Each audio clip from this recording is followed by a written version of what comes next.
Hey, in this video I will show you how to delete your location history in Google Maps. It's actually a very simple tutorial and here are a few things you need to do.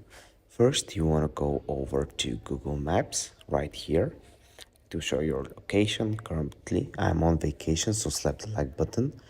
Click the profile icon at the top right corner. From there, you want to navigate to your data in Maps right here. From there, when it loads up, give it a few seconds. You want to go down to location history. Currently, mine is set at off. It says saves where you go to with your devices. You can see and delete activity, and you can delete all your activity. As I said, mine is turned off, so that's not an issue.